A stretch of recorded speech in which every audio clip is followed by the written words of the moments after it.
IPL 2025 Rajasthan Royals തങ്ങളുടെ 4ാം മത്സരത്തിന് ഇറങ്ങിയിരിക്കുകയാണ്. മുല്ലാൻപൂരിൽ നടക്കുന്ന മത്സരത്തിൽ ഹോം ടീമായ പഞ്ചാബ് കിങ്സിനെതിരെ 205 റൺസിന്റെ ടോട്ടലാണ് രാജസ്ഥാൻ പടുത്തുയർത്തിയത്. മത്സരത്തിൽ ടോസ് നഷ്ടപ്പെട്ട് ബാറ്റിംഗിന് ഇറങ്ങിയ രാജസ്ഥാന് യശസ്വി ജയ്സ്വാളിന്റെ അർദ്ധ സെഞ്ചുറിയും റിയാൻ പരാഗ്, സഞ്ജു സാംസൺ എന്നിവരുടെ മികച്ച ഇന്നിംഗ്സുകളുമാണ് തുണയായത്.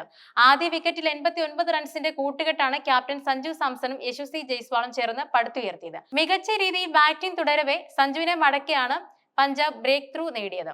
26 പന്തിൽ 38 റൺസാണ് സഞ്ജു നേടിയത്. ലോക്കി ഫെർഗൂസന്റെ പന്ത് ശ്രേയസ് അയ്യറിന് ക്യാച്ച് നൽകിയാണ് സഞ്ജു മടങ്ങിയത്. വിക്കറ്റ് നഷ്ടപ്പെട്ടതിൽ താരം ഏറെ നിരാശനായിരുന്നു. ആ നിരാശ താരം പ്രകടിപ്പിക്കുകയും ചെയ്തു. വളരെയധികം ദേഷ്യപ്പെട്ട് ബാറ്റ് വലിച്ചെറിഞ്ഞാണ് സഞ്ജു തന്റെ നിരാശ വ്യക്തമാക്കിയത്.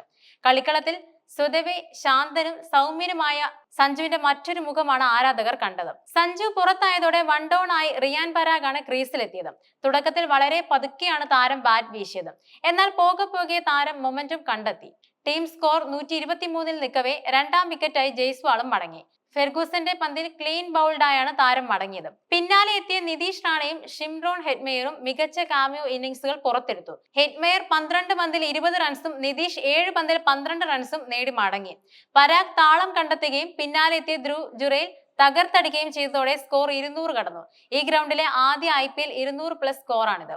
പരാഗ് 25 പന്തിൽ പുറത്താകാതെ 43 റൺസും ജുറേൽ 5 പന്തിൽ പുറത്താകാതെ 13 റൺസും സ്വന്തമാക്കി.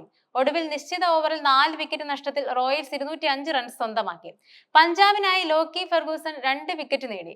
അർഷ്ദീപ് സിംഗും മാർക്കോ യാൻസനുമാണ് ശേഷിച്ച വിക്കറ്റ് നേടിയത്. മറുപടി ബാറ്റിംഗിന് ഇറങ്ങിയ പഞ്ചാബിന് തുടക്കം പാളിയിരിക്കുകയാണ്. ഇന്നിംഗ്സിലെ ആദ്യ പന്തിൽ പ്രിയാൻഷ് ആര്യയെ ജോഫ്ര ആർച്ചർ ക്ലീൻ ബൗൾഡറാക്കി. പിന്നാലെ എത്തിയ Shreyas Iyer textbook definition ഷോട്ടുകളുമായി ബൗണ്ടറി അടിച്ചെങ്കിലും ഓവറിലെ അവസാന പന്തിൽ ആർച്ചർ ശ്രേയസിനെയും ബൗൾഡാക്കി. 3ാം ഓവറിൽ മാർക്കസ് സ്റ്റോയിനിസിനെയും രാജസ്ഥാൻ മടക്കി. 7 പന്തിൽ 1 റൺസുമായി നിൽക്കവേ സന്ദീപ് ശർമ്മയ്ക്ക് റിട്ടേൺ ക്യാച്ചായാണ് താരം മടങ്ങിയത്. നിലവിൽ 4 ഓവർ പിന്നിടുമ്പോൾ 3 വിക്കറ്റിന് 31 എന്ന നിലയിലാണ് പഞ്ചാബ്.